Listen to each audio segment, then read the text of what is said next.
I found it on a Tuesday morning. December, cold enough that my breath made clouds in the workshop even with the space heater going. I was under the bed trying to fix that damn squeaking floorboard. 30 years it had been driving Linda crazy when my hand touched something that didn't belong there.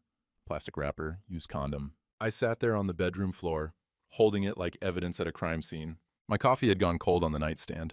Outside, the first snow of the season started falling, soft and silent. I walked into the kitchen. Linda was making eggs, humming something I didn't recognize. I held it up between us. She turned from the stove, looked at it, looked at me, and smiled.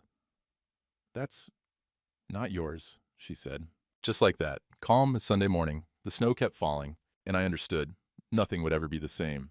I don't remember walking to the workshop. One minute I was standing in that kitchen, the next I was sitting on the cold concrete floor of the barn, my back against the Chevy's tire. The 67 pickup my father left me.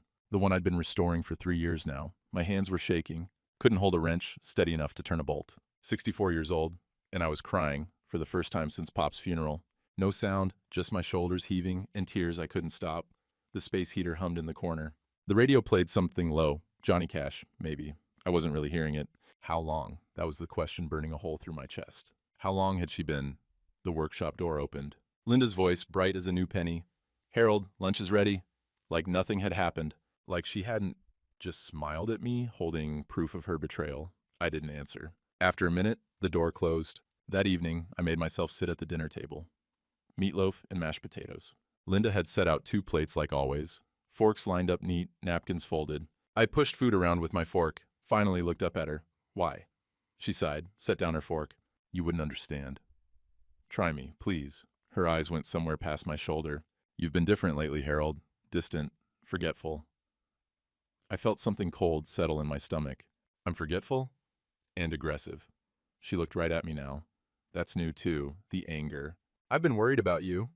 "Linda, you're the one who—" "See?" She cut me off gentle, like she was talking to a child. "Right there. That aggression. Maybe we should see someone, a counselor. Or, I'll go to counseling." I heard desperation in my own voice. Hated myself for it. "If that's what you want, we can fix this." She paused. Something flickered behind her eyes. I couldn't read it. Then her face softened. "Maybe. Let me think about it." For just a second, I felt hope. Pathetic, looking back on it. But I'd spent 30 years with this woman, built a life that doesn't just evaporate because of one. "You forgot to pay the electric bill," Linda said, standing to clear dishes. I had to call them yesterday. They were about to shut us off. And I sat there confused. "No, I paid that 2 weeks ago. Harold." Her voice was patient, the way you'd talk to someone confused. "You think you did, but you didn't." After she went upstairs, I checked the junk drawer where we kept paid bills. Found it third one down. Electric company. Stamped paid in red ink. My handwriting on the check stub, December 1st. She'd lied. About something small and stupid and provable. Why? 2 days passed. I worked in the shop, came in for meals, slept on the couch. Linda was extra kind. Brought me coffee in the morning. Asked about my work on the Chevy. It felt almost normal. I let myself believe maybe she'd meant what she said about thinking it over. Thursday afternoon, I drove to town for motor oil. Got halfway there and realized I'd left my wallet on the kitchen counter. Turned around, pulled into the driveway quiet, not wanting to disturb Linda if she was resting. I heard her voice before I even got through the door. She was in the bedroom, door half open. On the phone, by the sound of it, laughing. I stopped in the hallway. "He's exactly where we need him," she said. Confused, doubting himself. A pause. Male voice on the other end. Too muffled to make out. "Give him a week," Linda said. "He'll break down, sign anything." More laughter. "I've been planting seeds for months. Dr. Church, even Michelle, my daughter, she'd been working on my daughter. The old fool won't know what hit him." And I backed out of the house slow, like I was leaving a crime scene I wasn't supposed to witness. Got in my truck and just sat there in the driveway, engine off. There was a photo tucked into the sun visor. Linda and me on our wedding day, 30 years back. She was smiling at the camera. I was smiling at her. I flipped the visor up. Couldn't look at it anymore. That's when I noticed her car, parked right there in the garage, like always. She'd told me this morning she was going to yoga. Said she'd be gone all afternoon. Her car had been here the whole time. Which meant whoever she'd been talking to, whoever she was planning this with. I looked at our house. Lights on in the bedroom. Linda's shadow moving past the window. "Sign anything," she'd said. "Sign what?" The next morning, Linda left for grocery shopping. I watched from the workshop window until her car turned onto the main road. Then I went to check something. Her car keys hung on the hook by the kitchen door. She'd taken her spare set. I grabbed the main keys, walked out to the garage. Told myself I was looking for the tire pressure gauge. That's what I told myself. Under the passenger seat, my fingers found a folder, manila, the kind lawyers use. I pulled it out, sat right there in the driver's seat, and opened it. First page was a psychiatric evaluation, Dr. Morrison's letterhead, my name at the top. Patient exhibits signs of early-stage dementia, confusion, memory loss, inappropriate aggression toward spouse, recommend cognitive assessment and possible assisted living evaluation. The date, November 14th, 2:30 p.m. I'd never been to any appointment on November 14th. I'd been at the VFW with George, having lunch and playing cards until almost 3. I remembered because George won $20 off me and bought the next round. Second document, power of attorney. Linda McKinsey listed as attorney in fact for Harold McKinsey, granting her full authority over medical decisions, financial matters, property. There was a signature on the bottom line, Harold McKinsey, but that wasn't my handwriting. Close, real close, but the Y in McKinsey hooked wrong. Mine always curved left. This one went straight down. My hand started shaking again. Third document, real estate appraisal. My property, the 40 acres Pop left me, the house, the workshop. Appraised value, $847,000. I stared at that number. Didn't know it was worth that much. Fourth, application for Meadowbrook Senior Living. My name filled in. Monthly cost $4,800 and a handwritten note. Linda's handwriting. I'd recognize it anywhere. K, timeline is 6 to 8 weeks. Working on the signature, LK. Who is K? I pulled out my flip phone, the old kind that just makes calls, and took pictures of everything. The quality wasn't great, but you could read the documents clear enough. Heard a car in the driveway. I shoved the folder back under the seat, climbed out of her car fast. Linda came around the corner carrying 2 grocery bags, saw me standing by her car. Harold, what are you doing? My mind went blank. Then, thought I left my gloves in there. Yesterday, when we went to church. Her eyes narrowed. She didn't believe me. I could tell. But what could she say? Did you find them? No, must have left them somewhere else. She walked past me into the house. I stood there in the garage, heart hammering like I'd run a mile. Back in the workshop, I called Dr. Morrison's office. The receptionist answered on the 3rd ring. Hi, this is Harold McKinsey. I need to schedule my annual checkup. Oh, Mr. McKinsey. She sounded uncomfortable. Your wife was just in last week discussing your appointments. I didn't send her. What appointments? I think, let me have Dr. Morrison call you back. The hold music was some kind of soft jazz that made my teeth hurt. 5 minutes later, the doctor picked up. Harold, Linda's expressed some concerns. What concerns? I kept my voice level. I never gave you permission to discuss me with her. She's your wife, Harold. She mentioned memory issues. Confusion. These are things we need to take seriously at your age. I don't have memory issues. Oh, that's often how it presents. His voice was gentle, the way you talk to someone who's lost. Denial? Sometimes aggression. I felt the walls closing in. Did I attend an appointment on November 14th? A cognitive assessment? Pause. I heard papers rustling. My notes indicate a consultation regarding cognitive concerns. Was I there? Physically in your office? Longer pause. The consultation was with Linda regarding her observations of, so I wasn't there. Harold, I documented her concerns. That's protocol when a spouse reports. I hung up. Sat there staring at the phone in my hand. The doctor believed her. Had written up an evaluation for an appointment I never attended. Put dementia in my medical file based on nothing but Linda's word. If a judge saw that file, saw that power of attorney with my signature, I walked to the property line that afternoon. Snow crunching under my boots, needed to think. At the edge where my land met the county road, I saw something I'd passed 100 times without really seeing it. A real estate sign. New construction, couple months old. Kyle Brennan Development Corp., future site of Riverside Plaza. Kyle, K. I pulled out my phone, walked to the library in town. They had computers. The librarian, nice woman, always remembered my name, showed me how to search.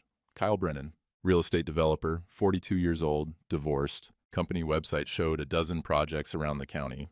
Strip malls mostly. Buying up farmland, building parking lots and chain stores. I clicked on current projects, saw a map. Kyle Brennan had bought every piece of property around mine. 5 parcels in the last 18 months. Mine was the missing piece in the middle, the only one he didn't own.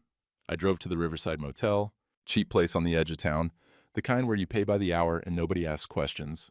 Parked across the street at the gas station, waited. 2:47 p.m. Linda's car pulled into the lot. 20 minutes later, a black BMW, vanity plate KBDV1. I took pictures, license plates, timestamps on my phone. Then I looked across the street at my neighbor's house.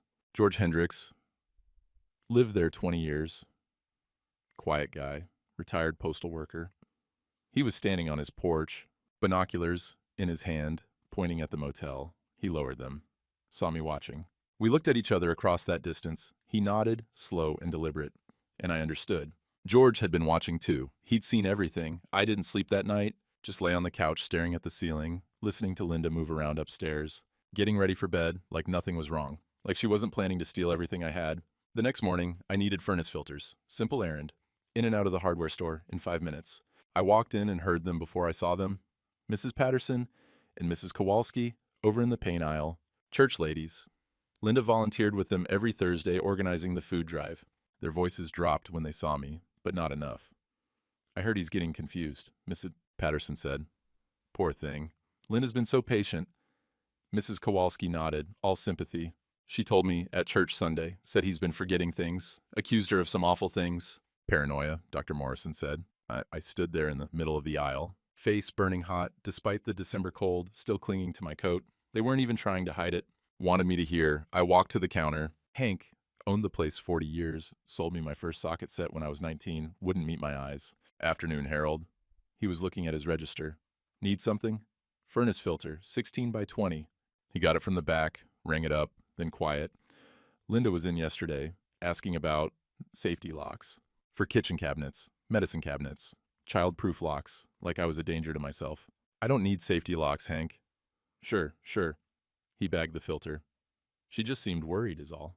I paid and left. Sat in my truck for 20 minutes before I could make my hands stop shaking enough to drive. Sunday, I went to church alone.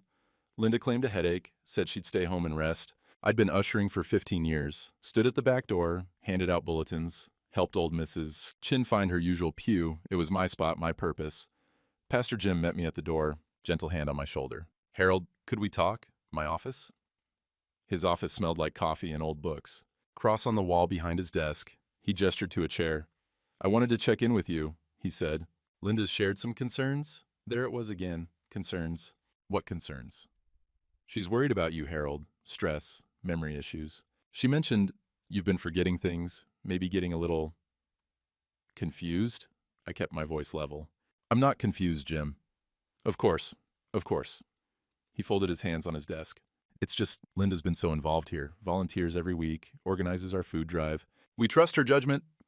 The words hit me like a punch. We trust her judgment, not mine, hers.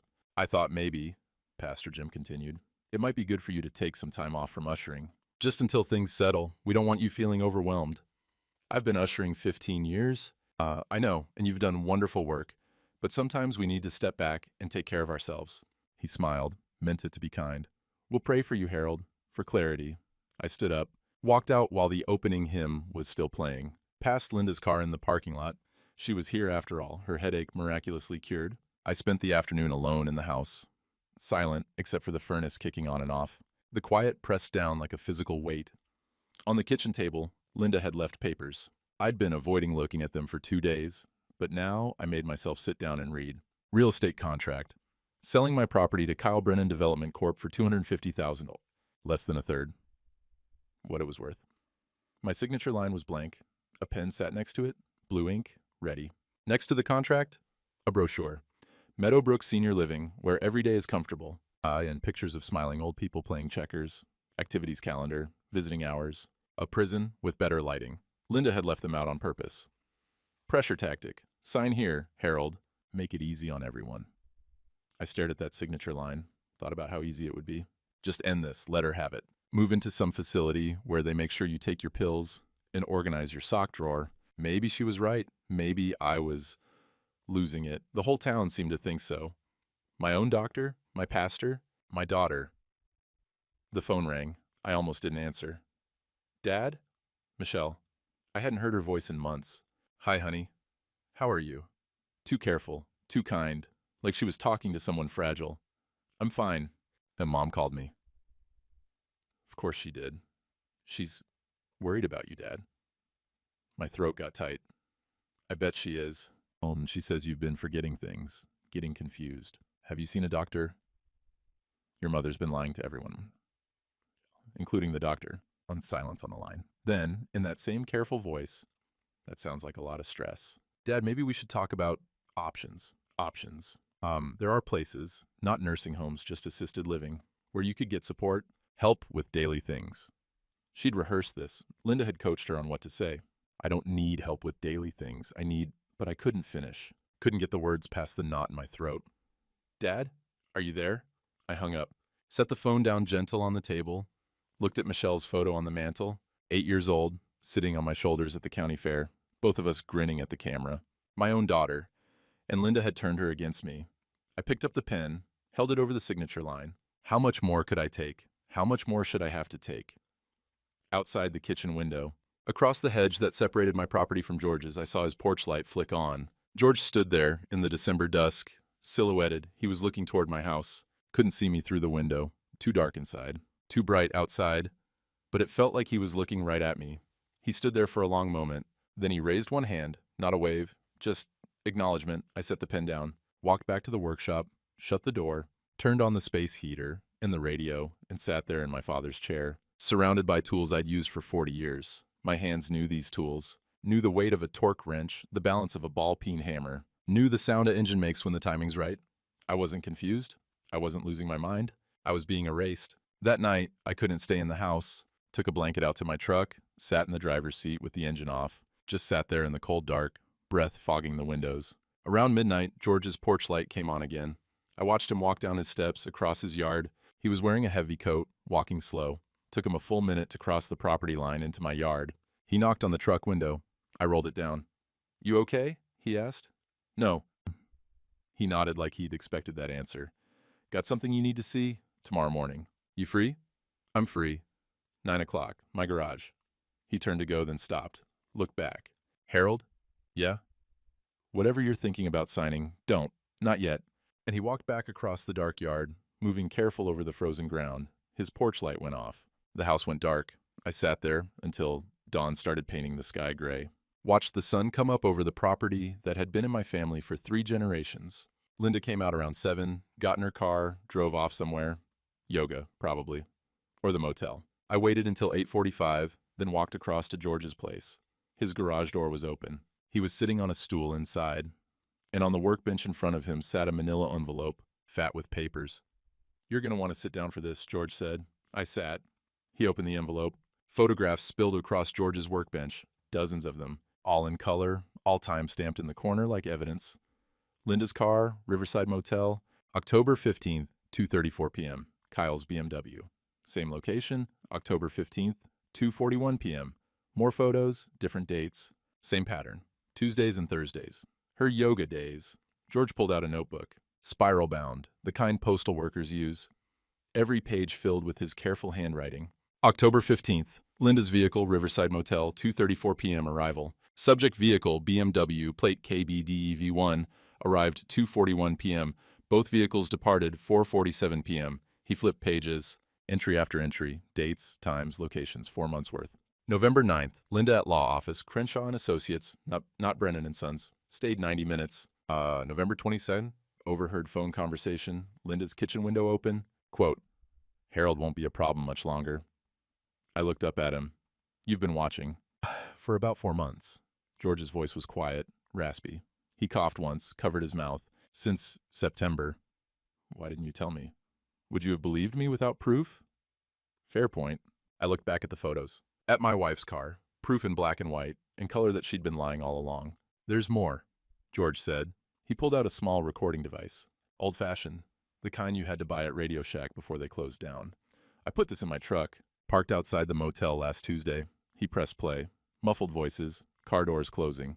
Then Linda's voice, clear enough to recognize. Timeline is 6 to 8 weeks. He's already doubting himself. Kyle's voice, younger, confident. And the doctor signed off on the evaluation? Morrison documented everything. Harold's officially confused and aggressive in his medical file. What about the daughter? Michelle's on board. I told her Harold's been forgetting things, getting paranoid. She's ready to support assisted living. And the signature? I've been practicing. It's close enough. Once he's in Meadowbrook, we'll have power of attorney. The property transfers 6 weeks after that. You're sure about this? Linda laughed. Cold sound, nothing like the woman I married. Kyle, he's a 64-year-old mechanic who never left his father's shadow. He won't fight. He doesn't know how. The recording clicked off. I sat there, staring at nothing. My hands were shaking again. Harold? George's voice seemed far away. She called me a fool, I said, on the phone. I heard her. The old fool won't know what hit him. I know. I've got that one recorded too. I looked at him, really looked. George was 70, if he was a day. Thin, in a way that wasn't healthy. His eyes had dark circles under them. And that cough, he'd coughed 3 times since I sat down. Why? I asked. Why'd you do all this? George was quiet for a long moment. He pulled out another stool, sat down heavy like standing took too much effort. My wife, he said finally. 30 years ago, she had an affair. I hadn't known that. George never talked about his late wife much. Just said she died of cancer 5 years back. I knew, George continued. Saw the signs. Late nights. New perfume. Phone calls she'd taken the other room. He stared at his hands. I kept the peace. Told myself it would pass, that if I just ignored it, she'd come back to me. Did she? No. It ended when he moved away for work. But we never talked about it. I never fought for us, never demanded the truth. He coughed again, longer this time. She died 5 years ago. Cancer. And I never got resolution. Never stood up and said, this isn't acceptable. I deserve better. George, I've regretted it every day since. He looked at me, and his eyes were wet. I didn't fight for my marriage, for my dignity. I just let it happen. We sat there in his cold garage. I could hear traffic on the county road, distant and muffled. You're fighting for me because you didn't fight for yourself. Someone should. George pulled an inhaler from his pocket, took a hit. Someone should stand up and say enough. I noticed the inhaler, the way he was sitting, hunched over like his ribs hurt. George, you okay? He waved it off. Old age catching up? That's not old age. That's something else. He met my eyes, held them, made a decision. Lung cancer, stage 4. The words hit like a physical blow. Jesus, George. They gave me 6 months. That was 4 weeks ago. You're getting treatment. No, his voice was firm. At my age, with my stage, treatment buys maybe 2 months and makes me too sick to function. I'd rather have 4 good months than 6 bad ones. George, let me finish. He tapped the manila envelope. I've got evidence here. Photos, recordings, journal entries. Dates and times that prove Linda's been lying. That prove this affair. That prove she's planning fraud. He pulled out a business card, handed it to me. Tom Brennan, lawyer, friend of mine from my postal days. No relation to that Kyle bastard. He hates that they share a name. George smiled a little. Call him. Show him this evidence. He'll help you. I can't ask you to testify. Not with, you're not asking. I'm offering. George stood up, and it clearly hurt him. Harold, I didn't fight for my marriage. I lived with that regret for 5 years, and I'll carry it to my grave, which is coming a lot sooner than I'd like. He put his hand on my shoulder. Grip was still strong, even if the rest of him was failing. Let me do this. Let me help you fight. Let me get it right this time. I looked at the evidence spread across the workbench. Months of work. Months of watching, documenting, recording. All while George was dying. You did all this for me? I did it for both of us. He coughed, hard enough that he had to sit back down. When he caught his breath, he said, I didn't fight. You fight. I picked up Tom Brennan's business card, looked at the phone number printed in neat black letters. What if they don't believe me? Linda's got the whole town convinced I'm losing my mind. The truth doesn't need the town to believe it. George pulled a USB drive from the envelope. It just needs a courtroom and evidence. He pushed the envelope toward me. Take it. Use it. And Harold. Yeah. Don't sign those papers. Don't give her the satisfaction. I looked at him, this dying man who'd spent his last months gathering evidence for a neighbor he barely talked to before all this. Thank you, I said. Inadequate words, but all I had. Thank me by fighting back. I picked up the envelope, walked home across the frozen grass between our properties. The sun was higher now, bright winter light making the snow sparkle. In my workshop, I spread the evidence across my own workbench. Photos, journal, recordings, timeline. I picked up my phone, dialed the number on the card. A woman answered. Brennan Law. My hand was steady on the phone for the first time in weeks. I need to speak with Tom Brennan, I said. It's about fraud, and my wife. Tom Brennan's office sat above the diner on Main Street. Narrow stairs, creaky wood, a door with frosted glass that said Brennan Law, estate planning and civil litigation. Inside the place looked like a controlled explosion. Law books stacked on every surface, coffee rings on the desk, a deer head mounted on the wall that had seen better days. But the chair I sat in was comfortable, and Tom's handshake was firm. George called ahead, Tom said. He was maybe 58, gray beard, glasses on a chain. Said you're in a spot. I laid out the manila envelope, pulled out the photos first. Tom examined them one by one. Didn't say anything, just looked. Then the journal. He read 3 pages, flipped to the middle, read 3 more. George always was thorough, he muttered. I showed him my phone. The pictures I'd taken of the forged documents in Linda's car. The power of attorney. The psychiatric evaluation. The real estate appraisal. Tom pulled reading glasses down from his forehead, studied the POA photo on my phone screen. He zoomed in on the signature line. This your signature? No. Close, but no. He pulled out a magnifying glass from his desk drawer. Actual magnifying glass, like Sherlock Holmes. What's different? The Y in McKinsey. Mine hooks left, that one goes straight down. Tom nodded slowly. You have a handwriting expert in mind? I don't even know where to find one. I do. Dr. Chen. Court-certified forensic document examiner. She's testified in maybe 200 cases. He made a note. I'll get you an appointment. He read through George's journal entries next. Stopped at one, tapped it. November 9th, Linda at Crenshaw & Associates, that's a law firm. Divorce and estate planning. She's been to a lawyer? Different lawyer than your family attorney. Tom's mouth was a thin line. She's been planning this. He pulled out a legal pad, started writing. Here's what we've got. Documented affair, 4 months of evidence, forged power of attorney, felony fraud, false medical documentation, fraud and possibly medical records tampering, attempted theft of property through coercion and forgery. He looked up at me. Harold, this is serious. Civil and criminal. If we do this right, can I stop them? Stop them. We can bury them. He caught himself. Sorry, but yes. We can protect your property, get your medical records corrected, and possibly see your wife face fraud charges. How fast can we move? We need the handwriting analysis. That's a week. Then we file for emergency injunction to prevent any property transfers, request mediation, and he did math in his head. 2 weeks, maybe 3. That fast?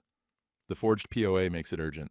If they try to use that document to make medical or financial decisions, you could lose everything before we get to court. Tom started making calls right there. Put me on speaker. Dr. Chen, Tom Brennan, I've got a POA forgery case. Can you see us this week? A woman's voice. Professional. Thursday at 2? Perfect. He scheduled 3 more appointments, handwriting analysis, court filings, deposition prep, hung up and looked at me. You ready for this? Because once we file, there's no going back. Linda will know you're fighting. I'm ready. One more thing. Tom leaned back in his chair. George told me about his condition. I nodded. He wants to testify. I tried to talk him out of it. The stress, his health. But he's stubborn. He can't. It might kill him. Tell him that. He won't listen to me. Tom closed the folder. But Harold, his evidence is solid. Even without his testimony, we've got enough. I stood to leave. Tom walked me to the door. I'll call you tomorrow with the filing schedule. Meanwhile, don't sign anything. Don't agree to anything verbally. And if Linda pressures you, record it if you can. We shook hands. One question, I said. Why are you helping me? You don't even know me. George is a good man, and I don't like people who forge signatures. He smiled, hard. Besides, I hate that Kyle Brennan shares my last name. Makes me look bad. 4 days later, my daughter showed up. I was in the workshop when I heard a car in the driveway. Looked out and saw a rental sedan, Colorado plates. Michelle got out. I hadn't seen her in maybe 2 years. She looked older, tired, still had my eyes, her mother's height. I met her at the door. Awkward hug. The kind you give family you're not sure about anymore. Hi, Dad. Didn't know you were coming. Mom called. Said I should. She looked around the yard. Snow everywhere. The old house. The workshop. Said you've been struggling. That what she told you? It wasn't a question. Michelle heard the flatness in my voice. Can we talk inside? I led her into the house. It was cold. I'd been keeping the heat down, spending most of my time in the workshop. She noticed. You're not staying in the house? I stay where I want. Michelle sat at the kitchen table. Saw the papers still there, the unsigned contract, the Meadowbrook brochure. She picked up the brochure, looked at it, set it back down. Dad, Mom's worried. So am I. She said you've been forgetting things, getting paranoid. I'm not paranoid, Michelle. She says you accused her of things because they're true. I went to my workshop, came back with George's folder, laid it on the table in front of her. Look at that, then tell me I'm paranoid. Michelle's a paralegal. Works in Denver, doing document review for a law firm. The second she opened in that folder, something shifted in her face. She wasn't my worried daughter anymore. She was a professional, looking at evidence. She went through the photos. Her face didn't change, but I saw her jaw tighten. Read the journal entries. Flip to the middle. Back to the start. Looked at the pictures on my phone of the forged documents. When she spoke, her voice was different, careful. This power of attorney. Is this your signature? No. And she zoomed in on it, studied it. When was this supposedly signed? Date says November 3rd? I was never there. Where's the original document? Still in your mother's car, I think. Under the passenger seat. Michelle set the phone down, looked at me, really looked like she was seeing me for the first time in years. I'm a paralegal, Dad. I review documents for fraud cases. I know. This is fraud. Clear fraud. Her voice cracked a little. I'm sorry. I'm so sorry I didn't believe you on the phone. You didn't have the evidence then. I should have trusted you. She wiped her eyes. What else has she done? I need you to look at financial records, bank statements, property papers. If she forged one document, she probably forged others. Michelle stood up. Where's your study? 2 hours later, we sat surrounded by papers.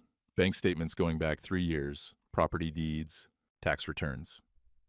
Michelle had built a timeline on the floor, documents arranged in chronological order. She'd highlighted transfers, flagged irregularities.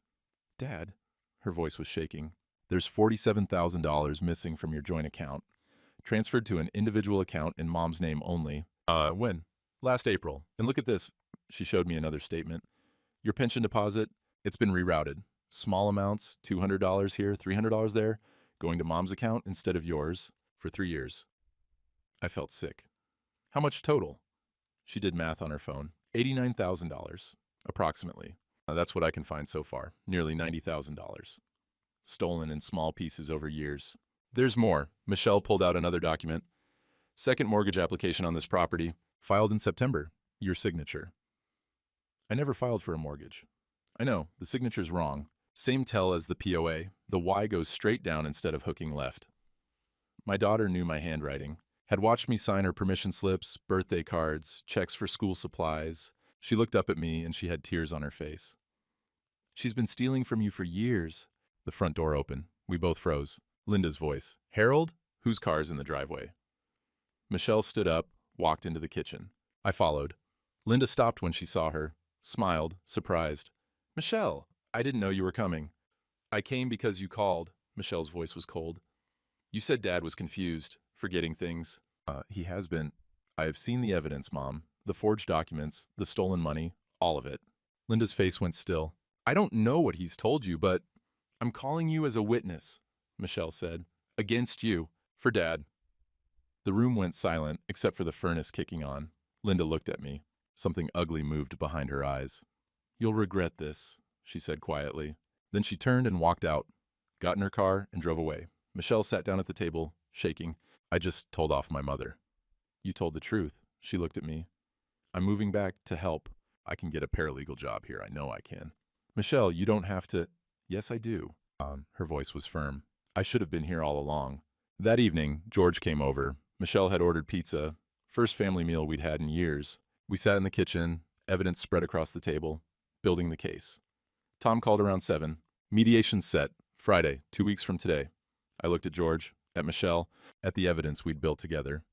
We're ready, I said. After they left, I went to the workshop, tried the Chevy's engine one more time, turned the key, the engine coughed, sputtered, then roared to life, perfect, strong, alive. George and Michelle appeared in the doorway, drawn by the sound. I revved it once. The sound filled the barn like thunder. She's alive, George said.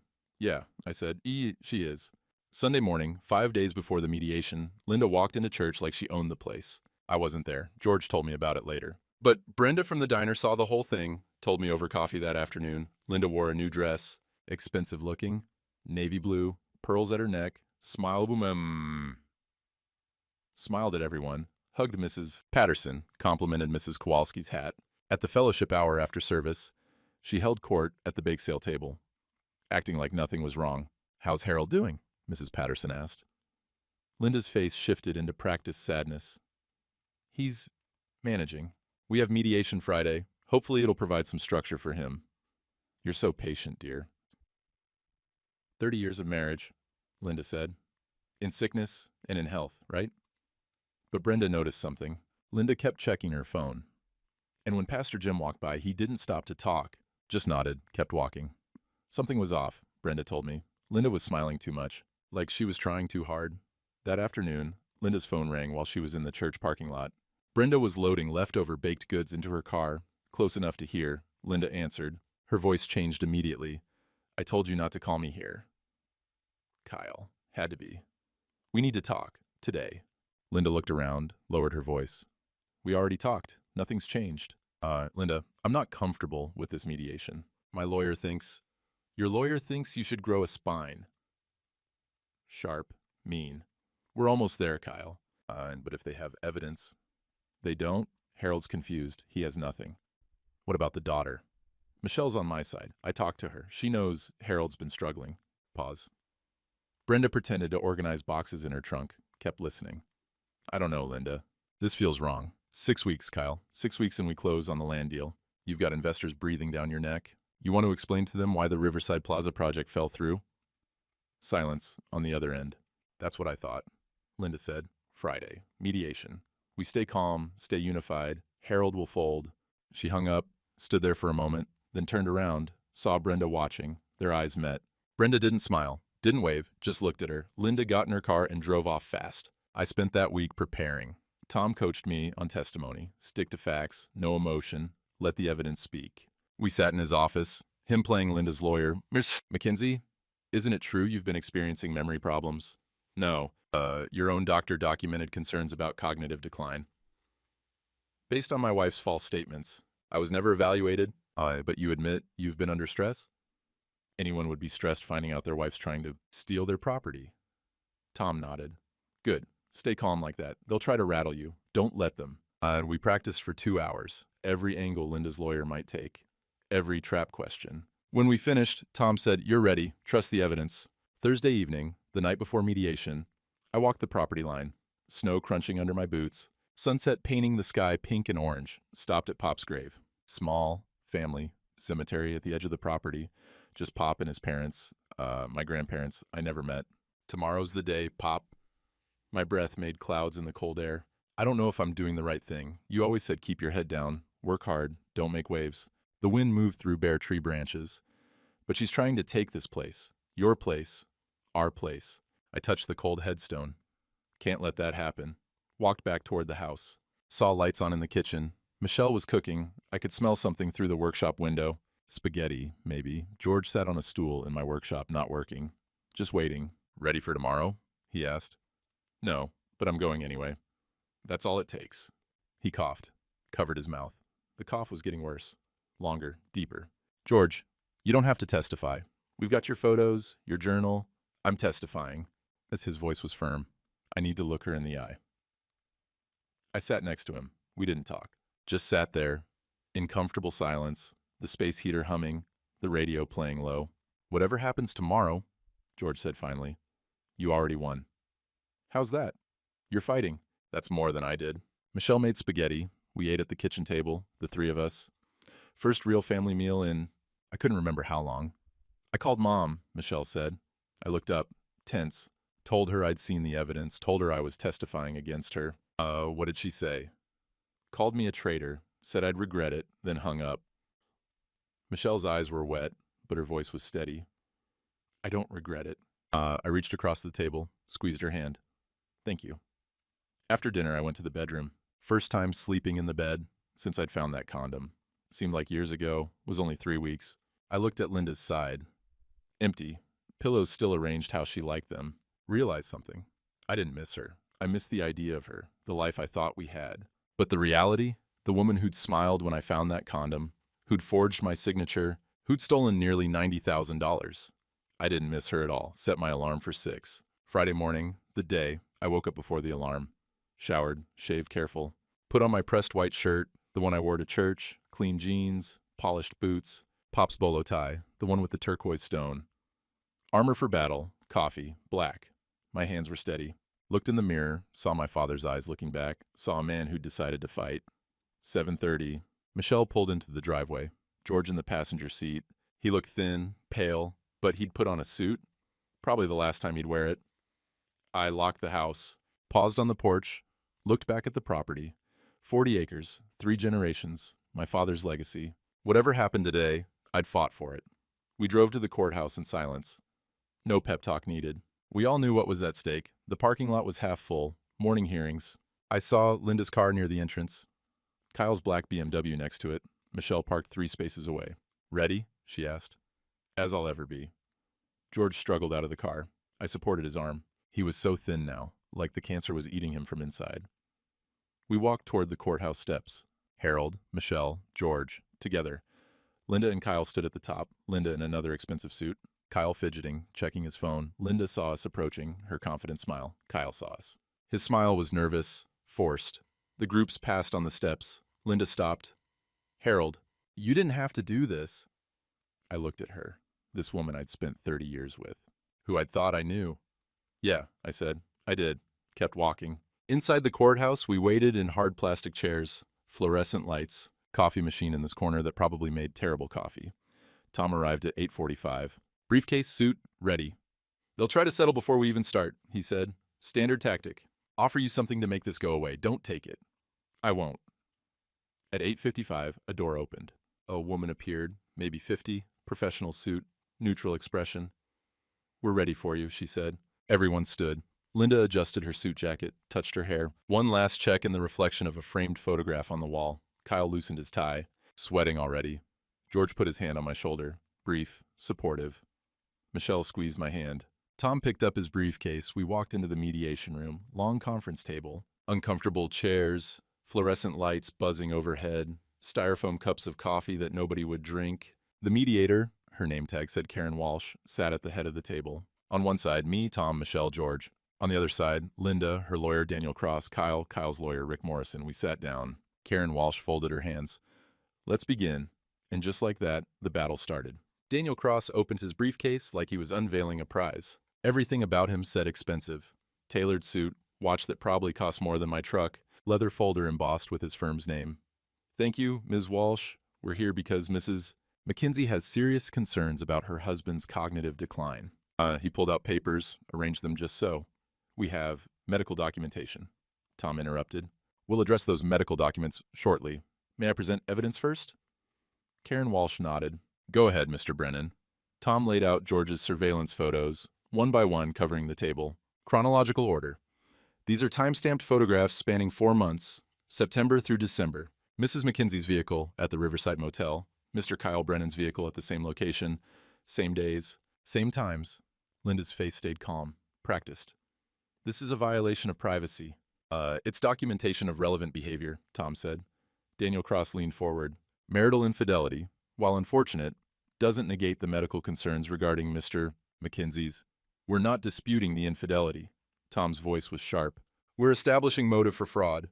Linda's eyes narrowed, just slightly. First crack in the mask. Tom continued, pulling out hotel receipts. Riverside Motel, 47 documented visits, all paid for by Mr. Kyle Brennan's credit card, which we subpoenaed. Kyle shifted in his seat, wouldn't look at Linda. "The affair is established," Tom said. "Now let's discuss why it matters." He pulled out the photographs I'd taken, the forged power of attorney, blown up to poster size on foam board. This document was allegedly signed by Harold Mackenzie on November 3rd, granting Mrs. Mackenzie complete authority over his medical and financial decisions. Tom set it on an easel. "Harold, is this your signature?" "No." Linda's voice was sharp. "He's confused about dates." "That's part of the problem." Tom ignored her. "Mr. Hendricks, would you please testify to Mr. Mackenzie's whereabouts on November 14th? George stood slowly. It clearly hurt. He coughed once, cleared his throat. "November 14th. Harold and I had lunch at the VFW, 12:30 to 3 p.m. We played cards. He won $20 off me." George pulled out a receipt from his wallet. Lunch receipt, time-stamped, 2:14 p.m. He set it on the table. Tom produced another blown-up image, the psychiatric evaluation from Dr. Morrison's office. This evaluation is dated November 14th at 2:30 p.m. According to this document, Harold Mackenzie was at a psychiatric consultation, but we've just established he was at lunch with Mr. Hendricks. Daniel Cross opened his mouth, closed it. "The evaluation was never conducted," Tom said. "Dr. Morrison documented Mrs. Mackenzie's concerns without ever actually evaluating the patient. Isn't that right, Harold?" "That's right." I called his office. The receptionist confirmed Linda had been there talking about me, but I was never there myself. Karen Walsh leaned forward, interested now.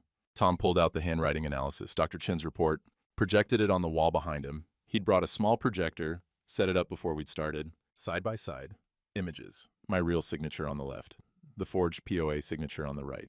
Dr. Chin is a court-certified forensic document examiner. She's testified in over 200 cases. Her analysis shows 99.7% certainty these signatures were written by different individuals. He pointed at the screen.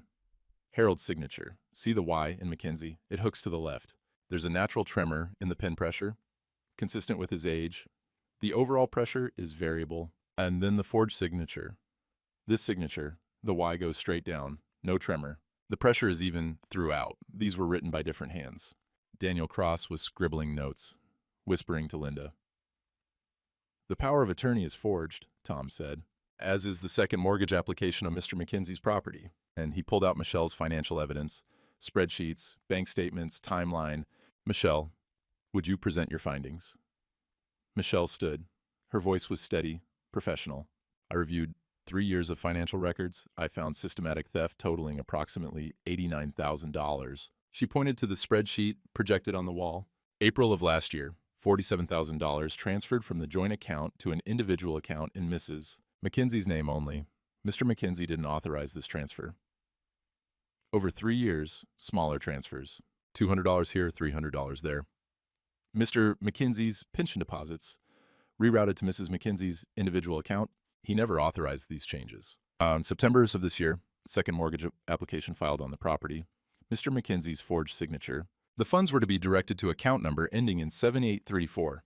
Michelle pulled out another document. That account belongs to Kyle Brennan Development Corporation. Kyle's lawyer, Rick Morrison, whispered urgently to Kyle. Kyle's face had gone pale. This isn't just an affair, Tom said. This is a conspiracy to commit fraud, to steal Mr. McKenzie's property through forgery, false medical documentation, and systematic financial theft.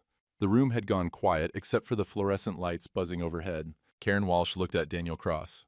Cross, do you dispute these financial records? Daniel whispered to Linda. She shook her head sharply. We'd like to request a brief recess. Denied, Tom said. We have more evidence to present. George stood again. This time the cough was worse, lasted almost 30 seconds. Michelle poured him water from the pitcher on the table. Mr. Hendricks, Tom said gently, you documented these meetings for 4 months. Can you tell us what you observed? George's voice was raspy but clear. I live next door to Harold.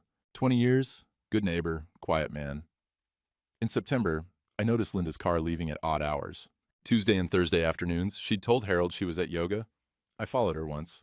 To the Riverside Motel, saw her meet Kyle Brennan. Linda was staring at the table now, jaw tight.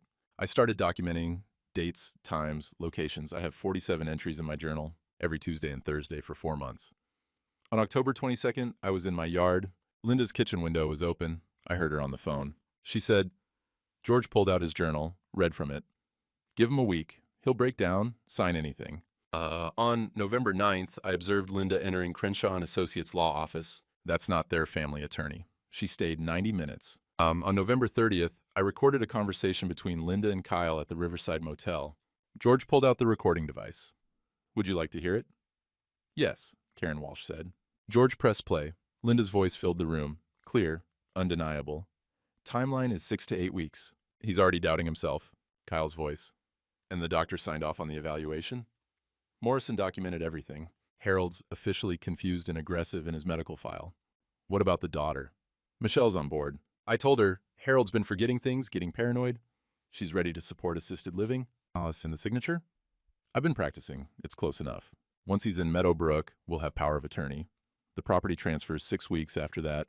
The recording clicked off. Nobody spoke. Linda was staring at George with pure hatred. Karen Walsh cleared her throat. Mrs. McKenzie, this is highly irregular. Do you wish to respond? Linda stood abruptly. I need to speak with my attorney, privately. We can take a brief recess, Karen started. Rick Morrison, Kyle's lawyer, interrupted. Actually, my client would like to make a statement. Everyone turned. Kyle was sweating. His expensive suit looked too tight suddenly. Linda's head snapped toward him. Kyle, don't... Mr. Brennan has information relevant to these proceedings, Rick said. Tom leaned back in his chair, crossed his arms. We're listening.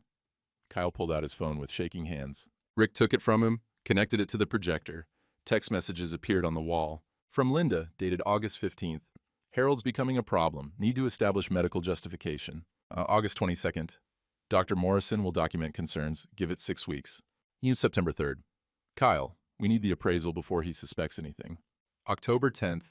The dementia narrative is working. Even his daughter believes it. The room was silent, except for Kyle's heavy breathing.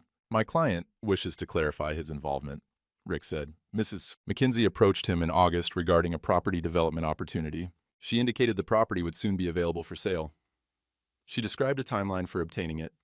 Kyle read from a prepared statement, voice shaking.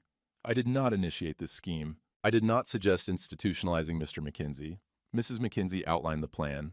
Those were her words. Harold needs to be out of the way. Linda shot to her feet. You bastard. Sit down, Linda, Daniel hissed. I have more texts, Kyle said. Dozens of them. All showing Mrs. McKenzie planned and executed this fraud. Tom looked at Karen Walsh. Would you like to see the rest? That won't be necessary. Karen looked at Daniel Cross. Mr. Cross, I think we need that recess now. Daniel stood, grabbed Linda's arm. 20 minutes. My client needs to consult with counsel. They left the room. Kyle and his lawyer followed. The door closed. We sat there. Me, Tom, Michelle, George. George collapsed into his chair, coughing. Michelle got him more water. Tom smiled. Actually smiled. That went well. They're going to settle, Michelle said. They have to. What if they don't? I asked. Then we go to trial, Tom said, and they lose bigger. George was still coughing. I put my hand on his shoulder. You did good, Bo, I said.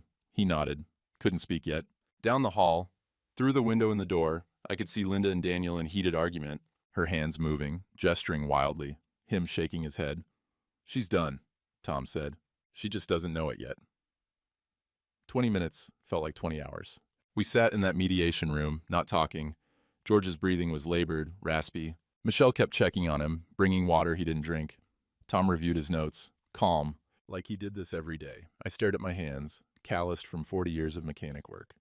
Steady now. They'd been shaken for weeks, but now they were steady. The door opened. Linda came back in first. Her makeup was smudged. She'd been crying. Rage tears, not sadness. Daniel followed, his expression grim. Kyle and Rick returned. Kyle wouldn't look at Linda. We all sat down. Karen Walsh folded her hands. Mrs. McKenzie, do you wish to make a statement? Daniel started to answer. Linda cut him off. Yes. Her voice was cold, hard. I have something to say. Linda.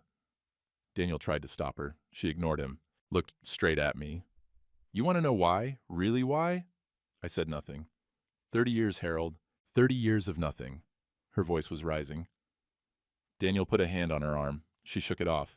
You were content. Content to fix cars, content to stay small, content to be exactly what your father was. A small-town mechanic who never wanted more. And I came from a family that expected something. My parents had plans, dreams, and I married you. She said it like an accusation. I married a man who was satisfied with this. She gestured dismissively. A man who never looked beyond his father's garage. Who never wanted to travel, or build something, or be somebody. When Linda...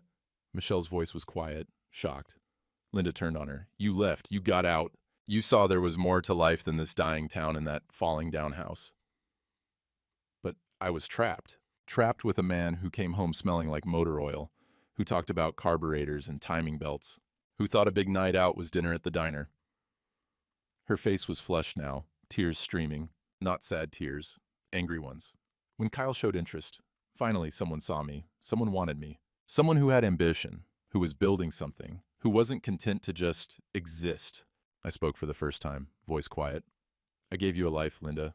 She laughed. Bitter sound. A life? You gave me 30 years in a town where nothing happens, where everyone knows your business, where the biggest excitement is the county fair. You gave me a house that's falling apart, a husband who's getting old and slow, a future of taking care of you when you can't take care of yourself. Michelle stood up. So you decided to steal from him? I earned it. Linda's voice cracked. 30 years, I earned every dollar. You forged his signature, Tom said. That's not earning. That's theft. Linda turned on him. You don't understand. None of you understand what it's like to feel yourself disappearing, getting older, becoming invisible. She looked back at me. Harold never looked at me. Not really. He saw what he wanted to see. A wife who kept house, who made dinner, Who was there? But he never saw me, never asked what I wanted, what I needed. I looked at you every day, I said. You saw a convenience, not a person. Linda's voice dropped, vicious. Kyle made me feel alive. For the first time in decades, someone made me feel like I mattered. And yes, I planned it. I planned all of it. She was past caring now. Daniel had given up trying to stop her. The medical documentation, the power of attorney, the property transfer. Because I deserved something for 30 years of my life. Is that so wrong? Karen Walsh started to speak. Linda kept going. You made me small, Harold. You made me invisible. You made me into someone I never wanted to be. The room went silent. Then I stood up, slow, looked at her across that table. Maybe, I said, paused. But I'll die me. Linda's face, confusion then rage. I just refused to break. You spent 30 years blaming me for your choices, I said. But they were yours. You chose to marry me. You chose to stay. You chose to steal instead of asking for a divorce. I'm not responsible for your unhappiness, Linda. Never was. I looked at Karen Walsh. I want the property, the divorce, and I want fraud charges filed. Sat back down. Done speaking. Tom was suppressing a smile. That's our position. Karen looked at Daniel. Mr. Cross? Daniel's shoulders sagged. We'll need to discuss settlement terms with our client. Linda stared at me. Couldn't believe I'd stood up to her. Couldn't believe I hadn't crumbled. I hope it was worth it, she said quietly, vicious.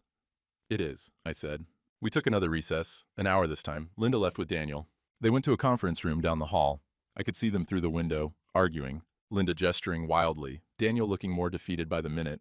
Kyle stayed in the mediation room with his lawyer, kept his distance from us. George was getting worse. The coughing wouldn't stop. Michelle wanted to take him to the hospital. I'm fine, he rasped, not leaving until this is done. Tom got coffee from the machine. It was terrible, but we drank it anyway. At noon, Karen Walsh came back. We're ready to finalize settlement terms. We filed back into the mediation room. Linda looked defeated now, makeup gone, eyes red. She wouldn't look at me. Karen read from the agreement Daniel and Tom had negotiated.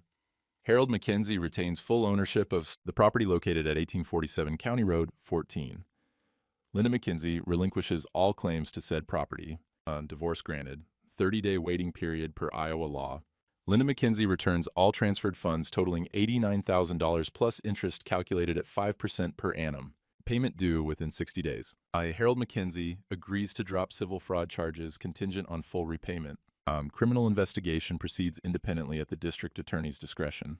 Kyle Brennan agrees to pay restitution of $50,000 for his role in the conspiracy. Payment due within 30 days. Karen looked up. Do all parties agree to these terms? Daniel nodded. Linda signed. Her hand was shaking. Angry signature, pen pressing hard enough to tear the paper almost. I signed. Steady hand, just my name. The real one, with the Y that hooks left.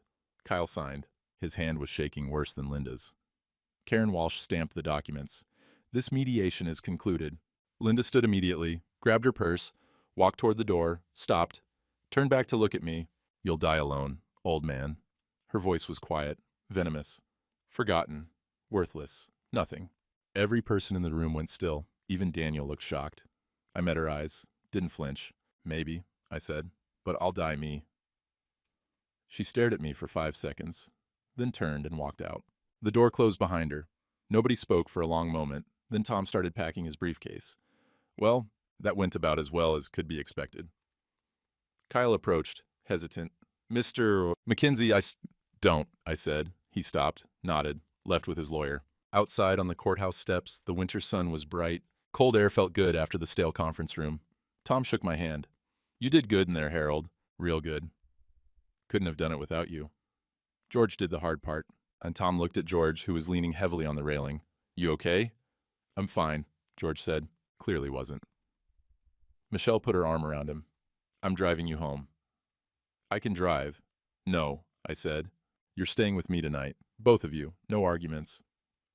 George was too tired to argue. We walked to the parking lot, George between Michelle and me, supporting his arms. He was so light now, like the cancer had hollowed him out from the inside. Thanks for letting me help, George said. I'd have lost without you. Nah, you'd have figured it out. He smiled, small, genuine, but I'm glad I got to be here for it. We got him into my truck. Michelle followed in her rental car. Driving home, George stared out the window at the winter landscape. Bare trees, snow-covered fields, the town passing by. You know I'm not going to make it to spring, he said quietly. My hands tightened on the steering wheel. Then we finished the Chevy this winter. George smiled, reached over, squeezed my shoulder once. Yeah, let's do that. We drove the rest of the way in silence. The kind of silence between friends who don't need words. The kind of silence that means everything. 1 week later, Tom called with the news. Settlements finalized. Linda moved to her sister's place in Cedar Rapids. Criminal charges filed, fraud, forgery. Trial's probably a year out, but the DA says it's solid. Okay, I said. You sound relieved. I am. It's quiet. And it was. The house felt different without Linda's presence, lighter somehow. I changed the locks that morning, new deadbolts on both doors, symbolic and practical. Her belongings were mostly gone. She'd come by with her sister while I was at the VFW, taken her clothes, her jewelry, the good china her mother left her. Left behind the furniture, the dishes. 30 years of shared possessions neither of us wanted to fight over anymore. I found our wedding photo in a drawer, looked at it for a long time. 2 young people smiling at a camera, no idea what was coming. I didn't throw it away. Just put it in a box in the closet. Part of the past, but not worth burning. Michelle arrived that afternoon with boxes in her car. What's all this? I'm moving back. Found a paralegal position at a firm in town. Start January 2nd. Michelle, you don't have to, I know I don't have to. I want to. She started unloading boxes. I should have been here years ago. We carried boxes up to her old bedroom. Dusty, unchanged since she'd left 15 years back. Same curtains, same desk, same bed. She opened the window, let cold air in. Needs to air out. Needs a lot of things. I'll fix it up. She smiled. It'll be good to be home, Dad.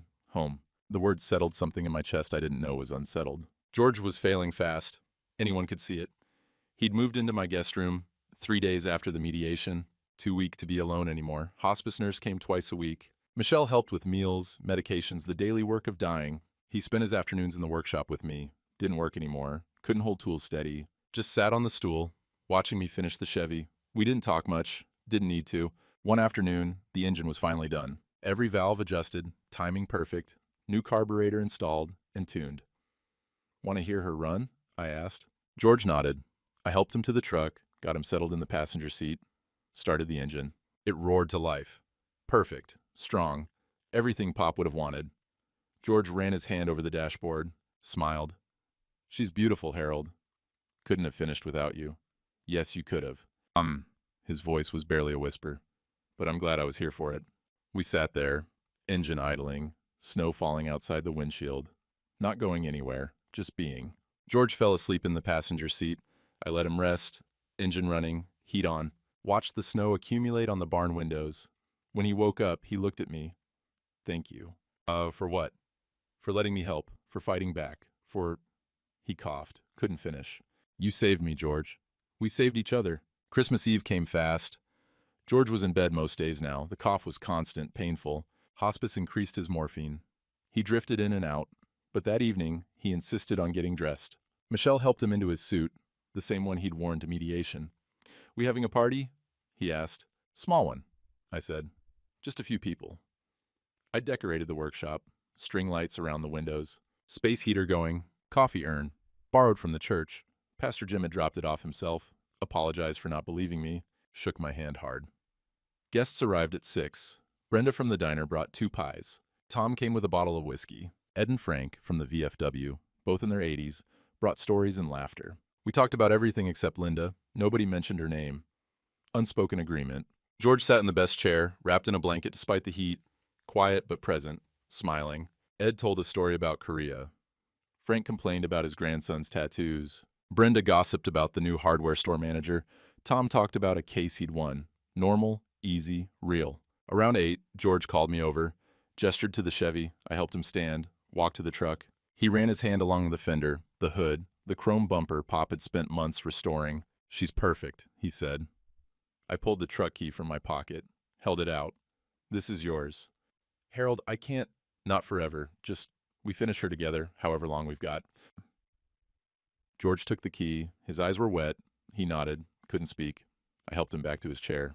Michelle served pie, terrible coffee that everyone joked about. More stories, more laughter. Guests left gradually. Hugs at the door. Merry Christmas, Harold, Tom said. Thanks for everything. You fought for yourself. That's all that mattered. Brenda hugged me tight. You're stronger than she ever knew. Ed and Frank shook my hand. See you at the hall. And by 9, it was just me, Michelle, and George. George was exhausted. We got him to bed. He fell asleep before his head hit the pillow. Michelle and I cleaned up in silence. This was nice, she said. Yeah, it was. George looks bad.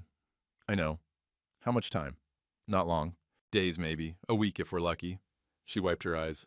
I'm glad he got tonight. Me too. George lasted 3 more weeks. He spent them in my guest room, drifting on morphine. Some days he was lucid, told stories about his postal route, his wife, his regrets. Other days he just slept. I read to him. Westerns mostly. Louis L'Amour, Zane Grey.